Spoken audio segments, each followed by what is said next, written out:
For this episode of Speaking of Suicide, I'm talking to Steve Phillip. I saw Steve's story on LinkedIn, and like thousands of others around the world, I was knocked sideways by it. Raw, open, and so very sad. It is a story of a father writing about losing his son to suicide, but something in the way Steve writes, along with the fact that it was written so soon after losing his son Jordan, was particularly poignant and powerful. Now, Speaking of Suicide is meant to be open and honest. That's the whole point of it, but that doesn't always make for an easy listen, so remember you can always press pause. And don't forget, there is support available from lots of avenues, including Mikey's line. I'll give their details out after we've heard from Steve. Steve, thank you very much for joining me. Hello, Penny. Good to be here, and thank you for inviting me.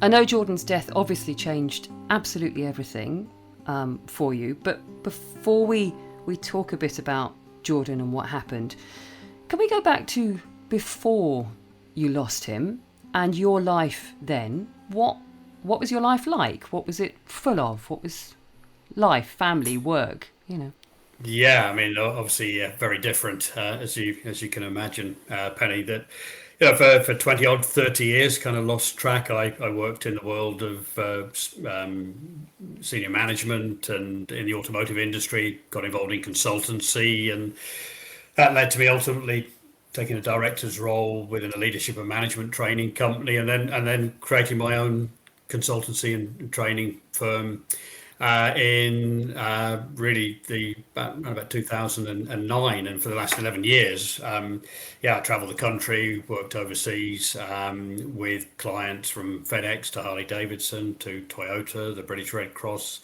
all kinds of companies, working and helping them really to demystify how they use social media. Clearly, I'm not a millennial. People will see that from my online profile, but I very quickly recognized the power of online communications in order to communicate individual brands professionally. And that was my background. That was my life. Married for the second time, Jordan's stepmom, my wife Laurence, who's French. Divorced from Jordan's mum after 23 years, but we maintained a very good relationship, and we had a pretty, to a large extent, normal existence, going through the trials and tribulations that people do in life, but in all other respects doing okay. Except we had a lad, Jordan, who was clearly struggling in life. He was diagnosed with anxiety and clinical depression back in 2015, and that would manifest itself in terms of episodes. They would come along every so often, and his route beyond the very first episode was to go back to the doctors, go back to the GP, get some medication, antidepressants, go back to his job, go back to his life, and to all intents and purposes, in the main, during those 4 or 5 years that we were aware of his mental health issues, he continued to function with a lovely girlfriend, his own house, car, and a very good job that he had. Yeah, I was going to ask, we're not defined by our mental health, so what was Jordan like outside of those challenges? What kind of a guy was he? Yeah, well, he was, and I've heard this so many times, Benny, from other families now, that he was a good-looking young lad, I say 34, certainly tall, really handsome lad, a loving lad, very good-natured, certainly not a real mean streak in his body. In fact, many people have said, subsequent to his passing, many of his friends, Jordan was the guy who was the first one there to be on hand if they were struggling. He'd jump in his car, and whether it was down the other end of the country or wherever it would be, he would be there. He was the guy, if they went out with a few buddies on a drinking night in a town centre, Newcastle would be one of his favourite haunts, was the guy that they'd look back over the shoulder to see where he'd gone, and he'd be chatting to a homeless guy. He was just that sort of person, and I'm kind of creating this very perfect picture. But I have to say that I learned far more about Jordan from his friends after his death than I actually knew of him as a father, and got to say, immensely proud and kind of blown away by the very genuine stories that I heard, about my son. Were you close? Yeah, we were very close. Jordan was a difficult lad to kind of get to see on a regular basis. Now it's odd because he lived just 20 minutes away from me. I'm in Harrogate, North Yorkshire. He was in Leeds. But getting together was a real challenge. His mum, who's some 80 miles away in the northwest, and his sister, would always say the same. Gosh, it's hard work getting together with Jordan, as it was inviting for a barbecue or an event. But as we got to understand more about his challenges with mental health, we kind of, I think, started to recognize that this was more about a degree of self-protection for him.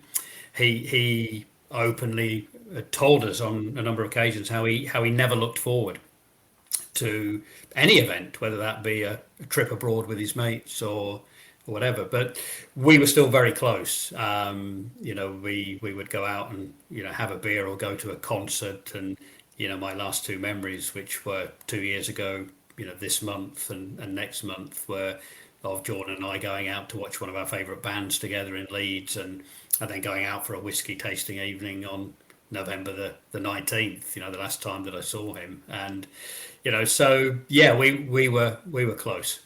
It sounds like he talked to some extent about the struggles he was having in life, and that they'd been going on for a while. But did you have any inkling that suicide was even a possibility with him? I'm going to say no, and speaking on my part, to kind of understand the dynamics of the family as well a little bit. Uh, Jordan's mum, my ex-wife, had been a senior psychiatric nurse for the last 20 plus years, and she was probably regularly kind of voicing her concerns. To which my response was to get on the phone and have a chat with Jordan and come back and say, "Well, he seems absolutely fine. I've just had a chat with him," and we both kind of look back at those times now as well, and even Jordan's partner, she was just about to qualify, put a dissertation in to become a clinical psychologist, and although they weren't living together, she was regularly staying there. So we have people that certainly in the latter part of 2019 understood he was struggling more than ever before. But I don't think anyone for one moment ever thought that he would take his own life. Whether his mum had an inkling because of her background and experience, and having worked with other young people who have taken their own lives, possibly. But yeah, it was that complete and utter disbelief and shock when it happened. You have written about what happened, and you've talked about it a lot, but your story won't be familiar to everybody. So I wonder if you can just share with us a bit of what happened, or how you found out that Jordan had taken his life. Yeah, I mean, going back to my work as a consultant and social media, that's exactly what I was doing on December the 4th. I'd driven down from Newcastle the night before to the West Midlands, and checked into the hotel, and that previous night exchanged a WhatsApp conversation with Jordan. In fact, we were going to have a conversation and speak on the phone when I got to the hotel. I was a little later arriving, so I messaged him and said, "Look, Jordan, I'm just going to go down for a bite to eat, and then shall we have a chat?" And we just exchanged a few messages. And I know in that article you're referring to, Penny, that I share a screenshot of the last couple of messages between us. And he just said, "Look, yeah, obviously you've had a busy day, Dad. I've been feeling pretty tired, didn't sleep well, didn't get to bed till 2 last night. I'm probably just going to chill this evening. If it's okay, we'll catch up later or another time." And that, of course, was the last exchange that I had with him. How did you hear what had happened? Well, the following day, I went to the client, a large international motors group in the West Midlands, and had a great day. Delivered a great workshop with a great team of people. I came out feeling pretty buoyant. Knew I had a 3.5 hour journey back north ahead of me. It was a little after 20 past 4 when I got into my car, and I put the mobile phone onto the holder on the dashboard, and literally as I put it there, an incoming call came in from Jordan's partner, Jordan's girlfriend, Charlotte. Uh, Not maybe completely unusual, but she wasn't someone who would phone me on a regular basis. So of course I picked it up in reasonably good spirits, and then the next few seconds really, yeah, everything kind of collapsed really. She was hugely distressed, and I just remember the first. I did subsequently check the log for that call, which was at 2 minutes, but as I mentioned in the article, I think I remember about 15 seconds where all I heard was Charlotte saying, "I'm sorry, I'm so sorry. It's Jordan. He's killed himself." And that was how I found out. And just your world, just wow, it's hard to describe what happens at that moment, because you can't. I say I just couldn't take in the enormity of what had happened. It was, and it still is to this day. We talk about it's still surreal. I was talking with one of Jordan's friends yesterday who'd been to visit his grave recently, and I said, it's just surreal, isn't it? It's like this hasn't happened. He said, well, that's exactly what I said to Jordan at the grave, that this can't have happened. And I think I don't know how long that feeling lasts for, but that is still a part of me that doesn't quite accept the fact that it's happened, even though logically we know it has. So did you? I mean, I can't imagine what was going through your head as you continued driving. Did you continue driving? Well, yeah, my first job, of course, was to get on the phone and phone my wife, Jordan's stepmom, first of all, then phone Jordan's mum, then phone his sister. In between, and I can't tell you in what order, I was back to Charlotte to see how she was doing. Paramedics were obviously there, police and everybody. And then phone my mum, Jordan's grandmum, was 82 at the time. And then I just got out of the car, and I just walked back into the client's building, this massive building. I saw the receptionist there, big smile on her face, probably a little puzzled why I was back in. And then I think she just clocked my face and thought, well, something's not right here. So, it's sometimes hard to go back to that day and look at that day and kind of almost like a movie at times replay it. But they were amazing. My contact there came down. They got me into the medical room. They kind of looked after me, and even offered a driver to take me back home in my car. And I assumed he or she would get the train back. But my first thought was, how on earth can I have some poor sod sitting next to me for 3.5 hours with all that I'm going to have to do in terms of calls, how I might be, how can I put someone through that? And I just felt, no, I'll drive. I was on hands free. I'll make the calls. I'll receive the calls that I need to do. And I do remember that drive back. And two things stood out really from that drive back. Obviously lots and lots of phone calls, but I do remember getting one call that I assume was from Charlotte as it came in on the screen, but she'd handed her phone to the WPC, the police officer who was there. So immediately she said, no, it's not Charlotte, it's WPC, whatever her name was. And I just remember this almost matter of fact question that she asked me, because there was no, I'm sorry for what's happened. Or she said, yeah, Mr. Phillip, I just need to ask you, do you have a funeral director? And I just went, whoa. Just, do we all have a funeral director? I don't know. Is that something I'm automatically supposed to, it's just, I think the enormity hit when that question was asked. And I think the second part was as I approached North Yorkshire and got to the junction of the A1 where you come off at Wetherby towards my home, probably about 15 minutes away from home. And just for a moment I thought, what if I keep driving? What if I just keep going? Because I think I kind of knew what I was going to face when I got home. And, no one wants to face that really at all. I had heard you mention that about the WPC in another interview that you did, and it made me stop in my tracks. But It also made me wonder whether none of us are prepared for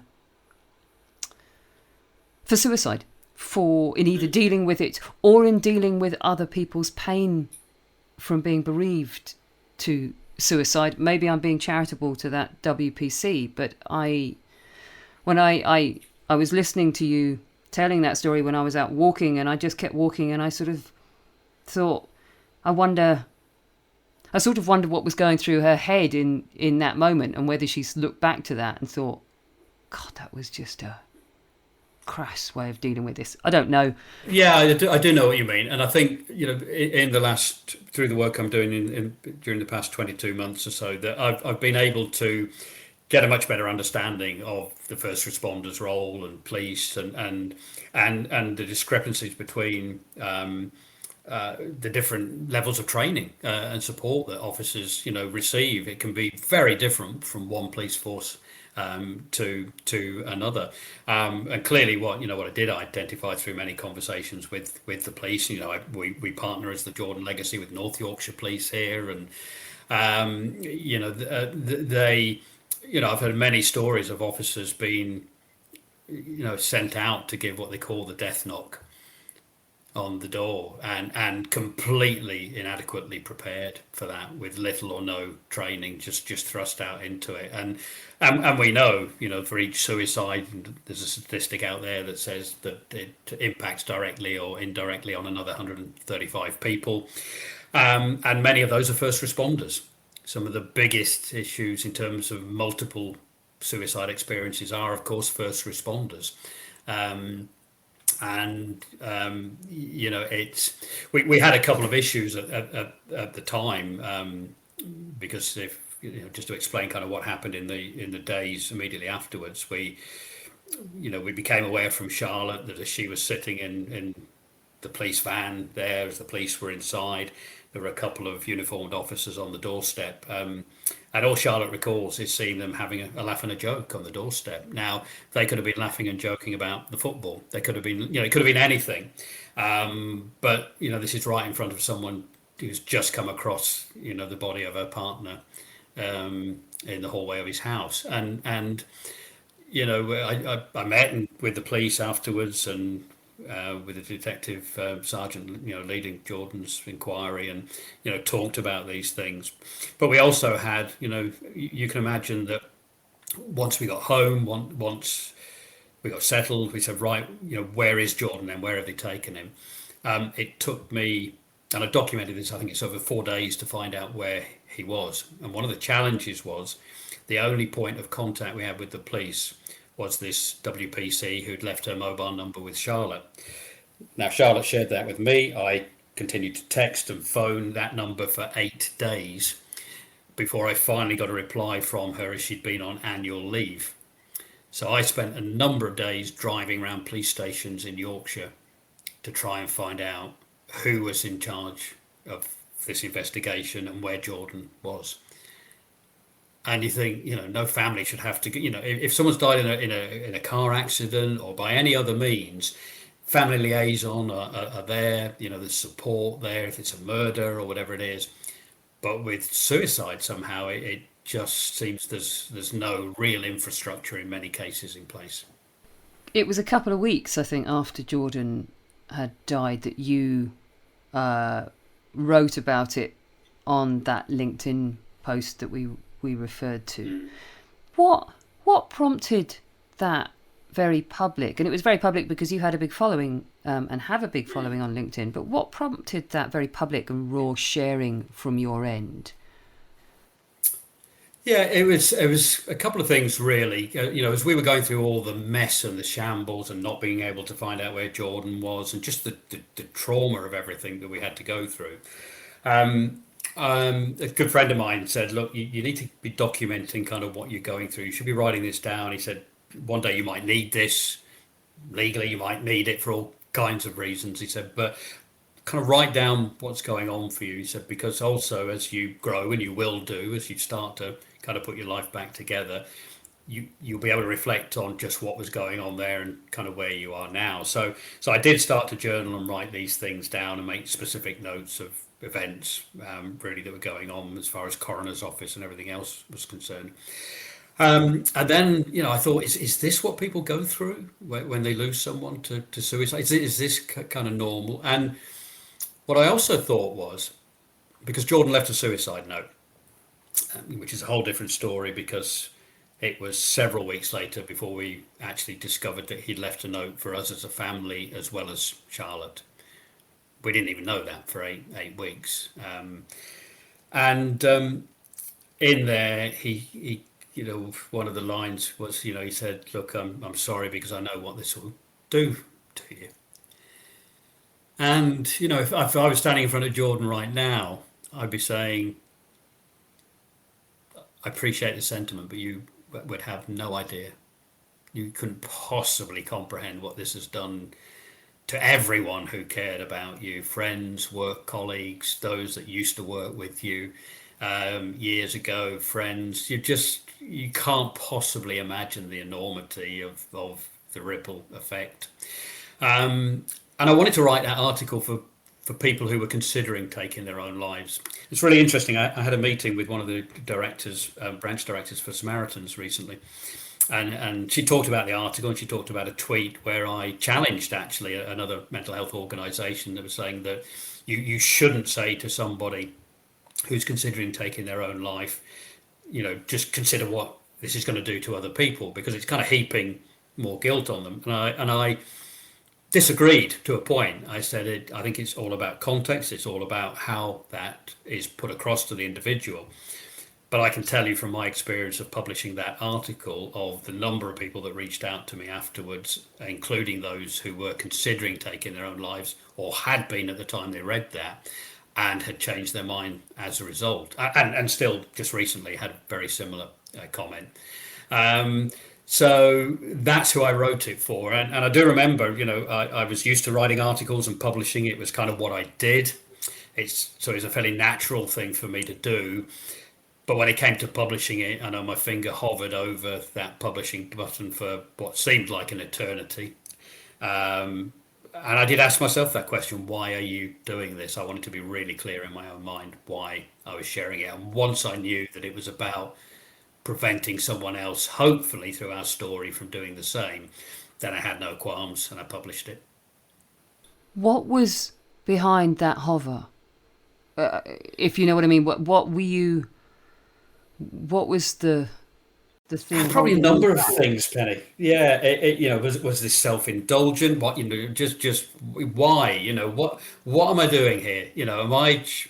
Am I looking for pity? Am I looking for sympathy? All those thoughts were probably going through my head. It's difficult to remember, but kind of knowing me, those would be the thoughts going through my head at the time. But as I say, once I was clear why I was doing it, it wasn't an issue at all. Do you ever go back and reread it? Occasionally, and oddly, probably more from a research point of view with other work that I'm doing. One of my plans that we've been discussing within the Jordan Legacy for later this year is to start to write a book, and it's been discussed for quite some time. And fortunately, I've shared a lot of what we've been through very publicly, and there's a lot of information that's not only in my head but obviously documented out there that I can refer back to. So, but yeah, I think I read it for the first time just to reread it only a few weeks ago. I think almost 2 years on, because I was still getting comments from people. It's obviously still out there, and I wanted to reread it. It might sound a little odd. I almost wanted to read it from someone else's perspective this time, just to try and understand why it was having the effect that it did, and is doing still. There was something in it was so much about your post jumped out at me. I have a big thing about honesty. I think that honesty is a currency. You give out something raw, open and honest, and I think you get it back from other people. It almost gives other people permission to be honest in return. And so that really struck me with it. But another thing that really made me pause, Steve, was you do put in the post some of the last messages between you and Jordan, and then you say, "I could have done better. I could have been less busy. I could have insisted we speak or just simply called him. I didn't. I mean, you can see there, of course, parental guilt, mounting up. But I wondered how you have managed to deal with what you called in the article those torments. How have you pushed that around since then? Because as a parent, I don't know how I would. Yeah, it's a great question. Push that around is a great term as well, I think, to use for this. Often people use the term, how have you moved on? How have you recovered? And you don't really at all. I do. I think there are a number of things. I think you look back at your own life, and I look back at mine and recognise how busy I was being busy with career, and everything was focused on that. And I think if I look inside of myself honestly and say at those times that Jordan's mum was concerned that Jordan was struggling, I know what my reaction at the time was really like, he seems fine, and I could just sense this kind of, okay, look, I'll give him a call and we'll say, yeah, I've just had a chat, he seems fine. And I look back at all those times now as me not understanding mental health, not really understanding what he was going through, and not having made the time to do that either. And I think a lot of people go through life just almost, if I don't go down that path, then it's one less thing I have to deal with kind of in my life. He seems fine, everything looks good.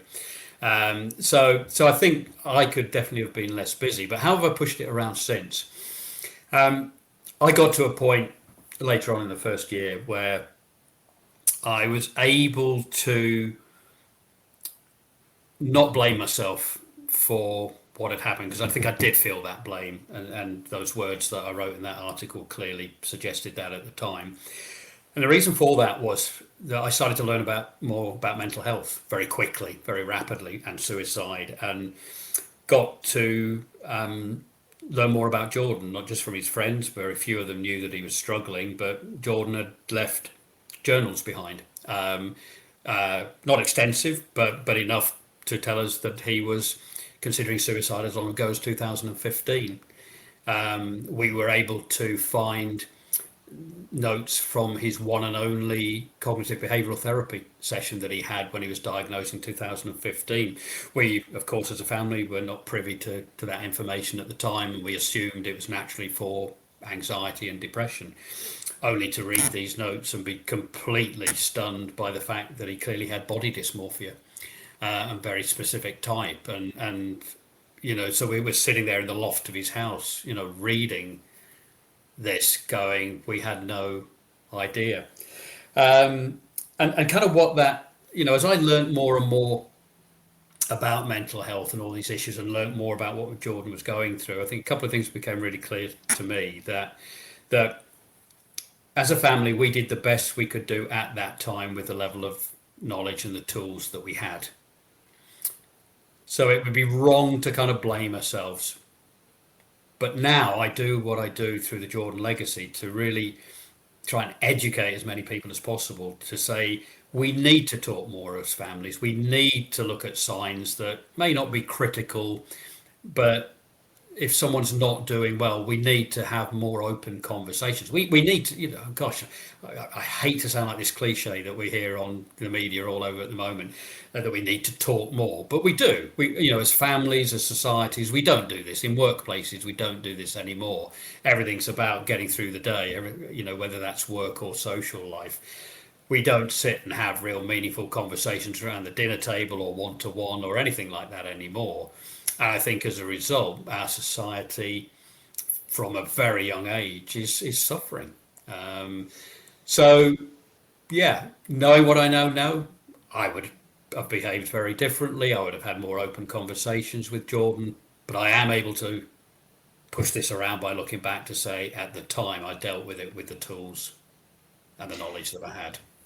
Out of interest, have you continued to use the writing as a way to continue pushing around all the things that must come with this? Because I suspect it will evolve and change and be a process. And has your own storytelling, for want of a better phrase, been a part of you working your way through it? I think it has, Penny. I think, when as you know, my background was in social media and writing and posting, and, I did reasonably well in terms of a following at that stage. But, and in some ways, given what I'm doing now, I use the word fortunate. I was fortunate to have developed a set of skills that have allowed me to tell my story perhaps in a way that others have not been able to. And I've made no apology for the fact that, when I'm promoting any of the work we do through the Jordan Legacy, whether that be an event or whatever it would be, that I will weave in there, some very personal messages and the story of what we've gone through. Because what I see happening quite a lot is some wonderful organisations and individuals sharing issues around mental health at the moment, which often lead with statistics, and statistics don't feel like real people. And subsequently, they tend not to get the traction and the results they want. And I just know that the moment I include any element of the personal story in there, one that I did just last week to, promote a conference that I was at, that I think we're somewhere near 250,000 views or whatever it is at the moment, maybe beyond that now. But, it had that photograph of Jordan and I on one of our last meals out together. I continually kind of weave the story and everything into everything that I'm doing, really.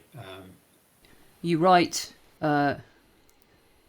beautifully, if that's not an odd word to put alongside writing about suicide, but you articulate what you go through extremely well, and you're clearly a very accomplished communicator. But nonetheless, have you been surprised by just how much traction your posts have got and how much reaction they've had, not just here in the UK, but globally, really?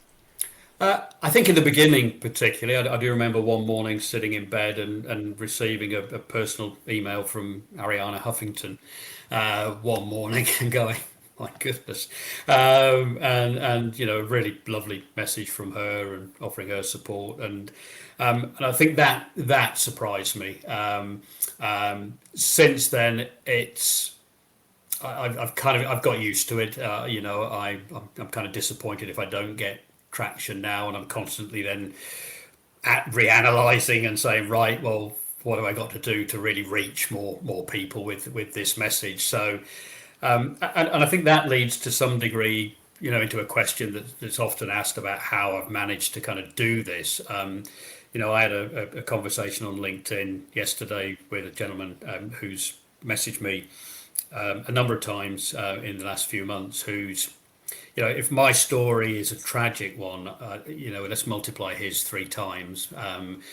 This is a chap who had a stepson, and his own son, and his stepson lost his best friend,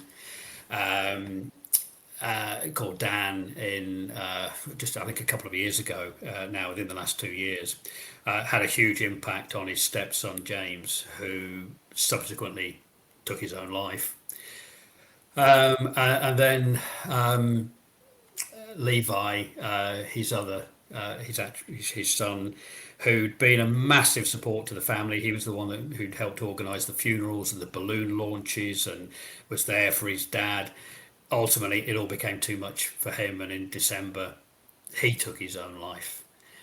And we were exchanging messages last night, to the father and I, and he's saying, I don't know how you do this, he said, and I don't know how I learn from you, because we're just kind of struggling. And I said, I don't know how you get up and out of bed, let alone do what I do.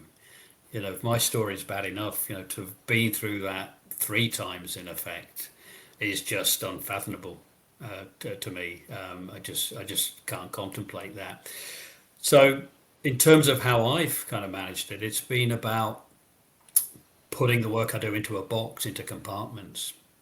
It's really how I deal with it, and I have analysed this even more so recently as we're coming towards the second anniversary of Jordan's suicide. That if I didn't literally treat this as a project and a job that I'm doing, I wouldn't be able to do it because at the moment I step back and think about the enormity of what's happened, like right now, it's that's it. I've just gone. I've just lost it, and I know that in many ways, I've probably not taken the time out that I need to for myself. Something that I will be doing this December, but I recognise that you say I wrote the article within 3 weeks. The Jordan legacy was founded within about 12 weeks. We had all the funerals and all Jordan's affairs to deal with in between and ongoing in that first year. I kind of haven't stopped since then, really. I want us to talk a bit more about the Jordan legacy. You've referred to it a few times, but what did occur to me very much was that not only are you retelling your story, but in retelling your story, you have other people bringing their stories to you. And so you have not only the weight of your own story, but you're carrying the weight of other people's. And I think I think you must have broad shoulders. Let's put it that way. I think you must have broad shoulders, Steve. I think about 5:30 last night they weren't feeling quite so broad, I have to say. And my wife very kindly went and ran me a very nice big bubble bath, turned some nice music on, lit a candle, and said, "Right, stick yourself in there for a while and get away from that laptop." So, yeah, they're maybe not quite as broad as I think they are on occasions. But out of interest, do you feel a sense of responsibility to these people who bring their stories to you? I mean, are you feeling, if you've got a lot of people coming to you, I'm just wondering if you feel that it's your job to try and support all of them, because it's not, but It's not, but the answer is yes. I know it is, and I've had this conversation with so many people about, where do you draw the lines, and I think I've become better in terms of managing that, and will become better still as the Jordan legacy grows. I have to because I can't take these on, but I can remember in the first year, particularly the many phone call conversations I were having with people who were, considering taking their own lives, and the many messages I responded to, and yeah, I remember sitting on the sofa with my wife. She said, "What are you doing on there?" And I said, "Well, look, read that. I can't ignore that." And but I have recognised that I can't save the world. I can't.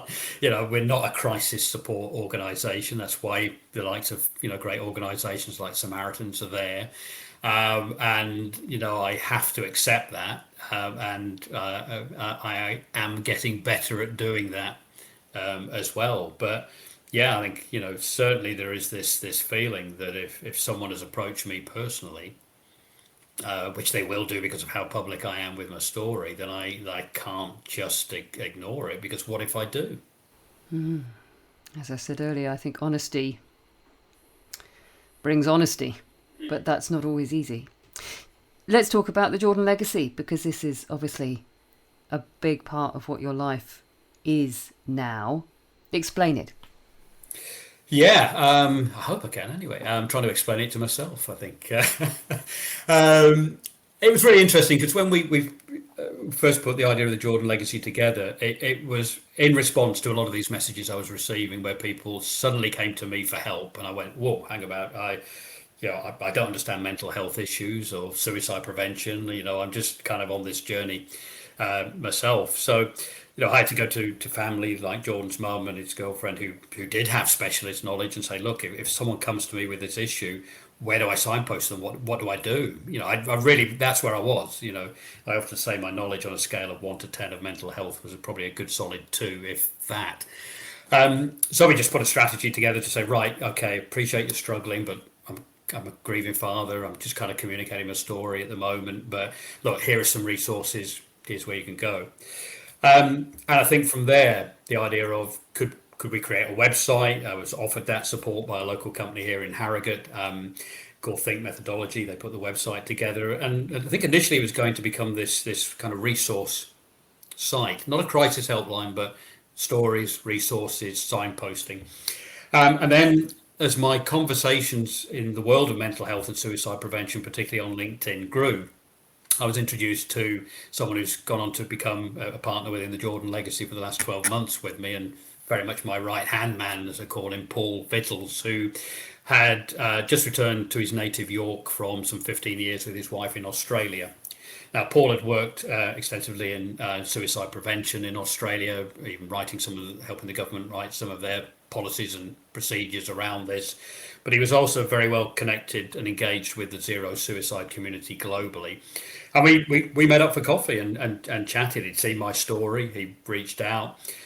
We kind of hit it off immediately, and he started to open my world, if you like, to the zero suicide communities, this unregistered body of people that felt there was really only one target you could aim for, and that's the simplest one, and that's zero. Even if it's not attainable, it's the most sensible target to aim for. And I started to hear about what communities in Detroit and Mercy Care in the UK and Australia had done in terms of engaging the communities with ground up strategies, as well as the top down strategies from the government and NHS in this country. And recognized that one of the things I wanted to do that would make us a little bit different was to say, if we recognize that we're not psychologists and we're not dealing with the mental health issues per se, then what are we dealing with? And we recognized one thing, and that was that suicide itself is a practical act. Whatever leads up to it and the complexities of that, the actual act of suicide is a practical one. So what can you do to prevent the practical act of suicide? And that's really where we started the journey with the Jordan Legacy. This year we've run 4 or 5 online conferences around 4 central themes, which are communities. What can communities do really around suicide prevention? And that's pubs, clubs, schools, chambers of commerce, etc. What can workplaces do around their culture, policies and procedures around suicide prevention? What can the digital community do, and what are they doing at the moment through AI and through apps, etc., with human support to prevent suicides? And the fourth area, one that really caught a lot of people by surprise, but got huge engagement with well over 400 people attending that online conference, was the design out suicide. How do you look at all the structures in public places, such as bridges and buildings, and in the future design of those, whether you're an architect, a surveyor, or a construction company, how do you design out the ability for someone to be able to take their lives, whether that's a railway bridge where you clear the foliage leading up to a bridge on a bend, or put better lights, or whatever it might be. And so our journey, which is still in its very early days, Penny, is around engaging with communities under those 4 layers, and engaging with people who do want to make a practical difference. And that can be an individual, that can be a company. But we're at that stage now where we've kind of got the message out there around these 4 areas. We've got a great engagement. We've created an online community hub that's just been launched. And as we go into 2022, our job will be saying, right, how do we start to make some real practical differences around those 4 layers of our transformational model and strategy that we've developed? And if anyone is listening to this and is thinking, yes, this is something that I want to engage with, is it open to new people getting involved, to ideas and people from all over? How do they find you? Yeah, very much. I mean, I think firstly, go to the jordanlegacy.com website and you can contact us there, or hello@thejordanlegacy.com, and Jordan is a Jordan, and contact myself personally there. And I do get approached regularly, daily, by people who have ideas and suggestions, and even that itself is quite overwhelming at times, and trying to manage that. We're not a big organization at all. It pretty well is me and Paul and Jordan's sister Danielle, who amazingly has come on board to join us at the beginning of September. Now that's our team right now, and lots of people on the periphery helping and supporting us. So yeah, I mean, anyone who says, "Look, I've got something that I think will practically help prevent suicide in a practical way," then always happy to have that conversation, even if it might be a few weeks before I can fit it in the diary. But yeah, really, really happy to have that conversation. Now, we started off this by I asked what life was like before Jordan uh, took his own life, and you were talking about how busy it was. I don't think it's got any less busy by the sound of things, Steve, has it? No, a little poorer, maybe, Penny. Yeah, yeah.